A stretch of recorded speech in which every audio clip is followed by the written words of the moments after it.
Welcome back. You're watching Beef TV. Well, it's the Brighter Super People's Day, and it's so much about the fun, the faces, but also the food.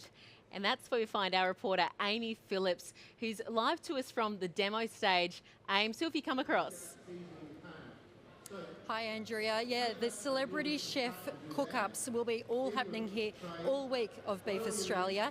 And John Torode is a British chef and a TV personality. He was actually born in Australia. He's just started sharing his tips with the crowd. Let's go and crash the stage and see what he's cooking. John. Hello. Hello, welcome to Beef TV. This is Beef TV, ladies and gentlemen. You're on TV. Is it fair to say you're not cooking a sweet dish today?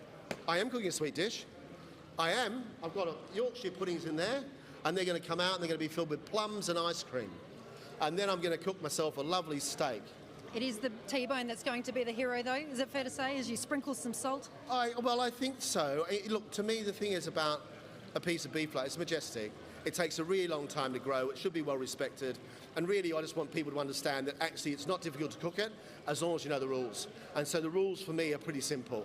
And that is just to make sure you look after it and make sure it's cooked really nicely and actually not play with it too much.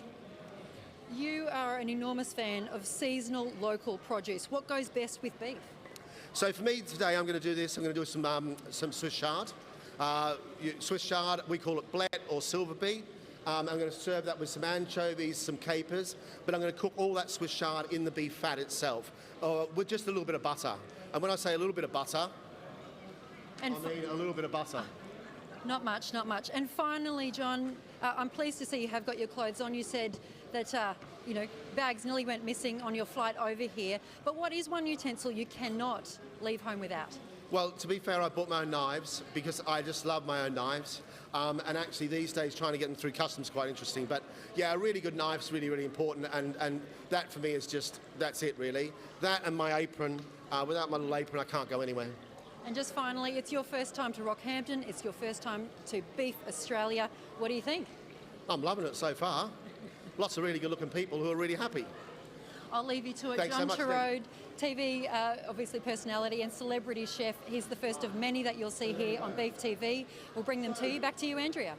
Thanks, Ames. Yeah, I tell you what, those knives might be a tough one through customs, and he might be happy or that he's got his bags there, but it'd be a bit hot for the Brit here in Rockhampton.